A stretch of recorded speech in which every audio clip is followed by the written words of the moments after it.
Hello guys, welcome to Telugu tech hub. ఈ రోజు మనం చాట్ జీపీటీ గురించి తెలుసుకుందాం. సో ఈ వీడియోలో నేను టోటల్ 4 టాపిక్స్ కవర్ చేస్తా. నెంబర్ 1, అసలు చాట్ జీపీటీ అంటే ఏంటి. నెంబర్ 2, చాట్ జీపీటీలో ఫ్యూచర్స్ ఏంటి. నెంబర్ 3, చాట్ జీపీటీ ఏ సాఫ్ట్వేర్ ద్వారా రన్ అవుతుంది. నెంబర్ 4, ఏఐ మన మొబైల్ ని ఆక్యుపై చేసి మన ఇన్ఫర్మేషన్ ఎవరికైనా ట్రాన్స్ఫర్ చేస్తుందా.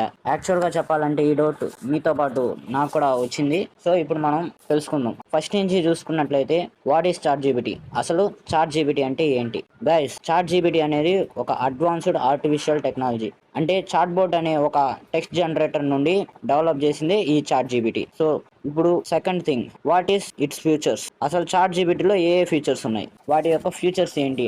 దీనిపైన మీకు ఒక మంచి క్లారిటీ ఇచ్చేస్తా. మనం ఇప్పుడే కాదు, గత కొన్ని సంవత్సరాల నుండి ఏఐ గురించి మాట్లాడుకుంటున్నాం. ఏఐ ద్వారా డెవలప్ అయిన ఒక టూలే ఈ చాట్ జీపీటీ. చాట్ జీపీటీతో మనం జనరల్ గా టెక్స్ట్ మెసేజెస్ తో మాట్లాడొచ్చు. అంటే ఒక ఫ్రెండ్ తో చాట్ చేసే విధంగా మాట్లాడొచ్చు. సో మనం ఒక ఫ్రెండ్ ని క్వశ్చన్స్ అడిగినట్టు అడుగుతాం. ఇది దాని యొక్క main feature. And chat GPT అనేది ఎల్ఎల్ఎం అంటే లార్జ్ లాంగ్వేజ్ మోడల్ అనే కాన్సెప్ట్ తో ట్రైన్ చేయబడింది.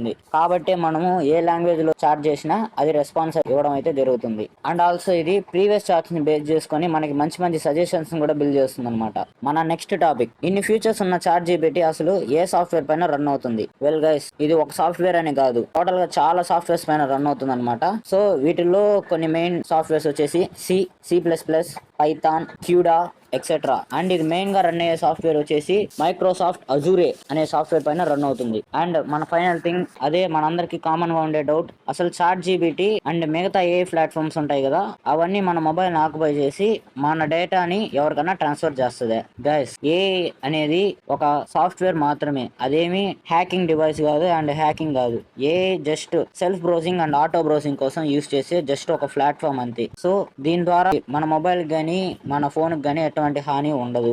మీరు ఈ వీడియోని ఇక్కడ దాకా చూసారంటే మీకు ఈ వీడియో ఖచ్చితంగా నచ్చే ఉంటుంది. సో ఈ వీడియో మీకు నచ్చినట్టయితే లైక్ చేయండి.